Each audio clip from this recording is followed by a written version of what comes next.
அடுத்த ப்ரோமோ என்னன்னு பார்க்கலாம். இன்னைக்கு எபிசோட் பார்த்தீங்கன்னா ஒரு விறுவிறுப்பா கொண்டு போய் முடிச்சிருந்தாங்க. என்னன்னு பார்த்தீங்கன்னா, முத்துவும் மீனாவும் பிளான் போடுறாங்க.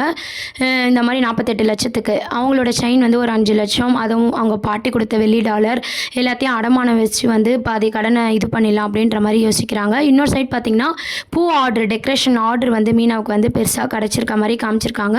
அதிகமா பூக்கட்டியும் சேல்ஸ் பண்ணிட்டு இருக்காங்க. அந்த மாரி விறுவிறுப்பா எபிசோட் கொண்டு வந்தாங்க. இன்னொரு சைட் கார் விடாம நம்ம ஓட்டி அதுலேருந்து நம்ம லாபம் பார்க்கணும் அப்படின்னு சொல்லிட்டு அந்த கடனை அடைக்கணும்னு சொல்லி முத்து ஒரு பக்கம் ட்ரை பண்ணிட்டு இருக்காரு. இந்த மாதிரியோட ட்ராக்கை தான் இன்னைக்கு எபிசோடாக முடிச்சிருப்பாங்க. அடுத்த ப்ரோமோ அப்படின்னு பார்த்தீங்கன்னா, விஜயம் ஃபீல் பண்ணி உக்காந்துட்டு இருப்பாங்க. அந்த டைம் மனோஜ் எதை பற்றியுமே கவலைப்படாமல் கையில் 2 பிரியாணி பாக்கெட்டோட ஆமா பிரியாணியோடைய வாசனைலாம் செமையாக இருக்குது, நம்ம 2 பேரும் சாப்பிடலாம், நீ என்னம்மா ஃபீல் பண்ணிட்டு இருக்க அப்படின்னு சொல்லிட்டு கேட்குறாரு.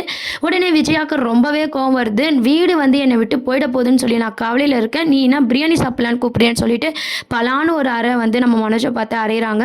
என்னம்மா என்ன போய் அடிக்கிற அப்படின்னு சொல்லி மனோஜ் கேட்குறாரு. உன்னை அடிக்காமல் விட்டது தான் தப்பு, உன்னால தான் எனக்கு இவ்வளோ கஷ்டம், உங்கள் அப்பா என்கிட்ட பேசுறதே நிறுத்திட்டாரு, நான் பால் கொடுத்தா கூட வாங்கி குடிக்க மாட்டாரு, எல்லாத்துக்கும் காரணம் நான் தான், உன்னை நான் தான் கெடுத்துட்டேன் அப்படின்ற மாதிரி மனோஜ் கோவமாக விஜயா கேட்குறாங்க. மனோஜுக்கே என்ன பண்ணுறது தெரியல, அப்படியே திருன்னு முழிக்கிறாரு.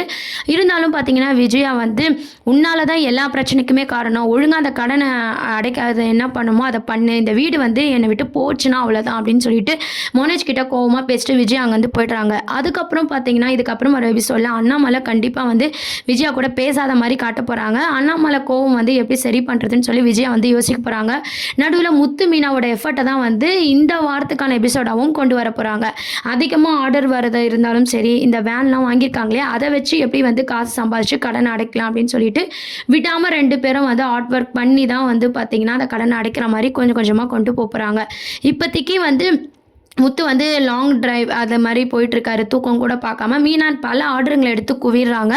என்ன ஆக போகுதுன்னு சொல்லி வெயிட் பண்ணி பார்க்க வேண்டியது இருக்குது. இப்போதைக்கு பார்த்தீங்கன்னா ஒரு 9 லட்சம் கடனை அடைச்சிடணும் அப்படின்ற மாதிரி அவங்க கையில் எப்போல்லாம் காசு கிடைக்குதோ அதை எடுத்துகிட்டு போய் கடனை கொடுத்துறாங்க. கொஞ்சம் கொஞ்சமாக பார்த்தீங்கன்னா முத்து மீனை அடைக்கிற மாதிரியான எபிசோட்ஸை தான் இதுக்கப்புறம் வரும் இதில் காட்ட போகிறாங்க. இதுக்கு நடுவில் விஜயா தப்பாக உணருவாங்களா, விஜயா திருந்துவாங்களா அப்படின்றதும் வெயிட் பண்ணி பார்க்க வேண்டியது இருக்குது. இப்போ அண்ணாமலை பேசலன்னு சொல்லிட்டு விஜயா ஃபீல் பண்ணிட்டு இருக்காங்க இல்லையா. ஸோ விஜயாவோட பங்கு எந்த அளவுக்கு இருக்கும், முத்து மீனாவை புரிஞ்சுப்பாங்களா, மனோஜ் யாருன்னு இப்பயாவது தெரிஞ்சுப்பாங்களா, இல்லை எப்பவும் போல பார்த்தீங்கன்னா மனோஜுக்கு சப்போர்ட்டிங்காக இருக்க போகிறாங்களா அப்படின்றதும் வெயிட் பண்ணி பார்க்க வேண்டியது இருக்குது. சிந்தாமணியை பற்றி நல்லா இப்போ விஜயா புரிஞ்சாச்சு, ஏன்னா சிந்தாமணியால் தான் இவ்வளோ விஷயம் நடந்ததுன்ட்டு. இருந்தாலும் நம்ம விஜயா என்ன பண்ண போகிறாங்கன்னா, இது எல்லாத்துக்குமே காரணம் மீனா அப்படின்ற மாதிரி எப்பவும் போல மீனா மேலே தான் பழி சொல்ல போகிறாங்க. ஏன்னா மீனா எலெக்ஷனில் ஜெயிக்கலன்னா இது எதுவுமே நடந்திருக்காது அப்படின்னு சொல்லிட்டு மனோஜ் சொல்கிற விஷயத்தை கேட்டு நம்ம விஜயா மீனாவை தான் எப்பவும் போல குறை சொல்ல போகிறாங்க. இது எல்லா ஃபேன்ஸ்க்கும் தெரிஞ்ச ஒரு விஷயம் தான். பாப்போம் முத்து மீனா எப்படி அந்த கடனை அடைக்கிறாங்க. இந்த வாரத்துக்கான ப்ரோமோ அப்படின்னு பார்த்தீங்கன்னாலும் முத்து மீனா எப்படிலாம் ஆர்ட் ஒர்க் பண்ணி கடனை அடைக்க போகிறாங்க, விஜயா திருந்துவாங்களா அப்படின்றத சஸ்பென்ஸோட மூவ் பண்ண போகிறாங்க. இதை பற்றி உங்கள் கருத்துக்களை கீழே கமெண்ட் செக்ஷன் சொல்லுங்கள். நம்ம சேனலே மறக்காமல் சப்ஸ்கிரைப் பண்ணுங்கள் ஃப்ரெண்ட்ஸ். தேங்க்யூ.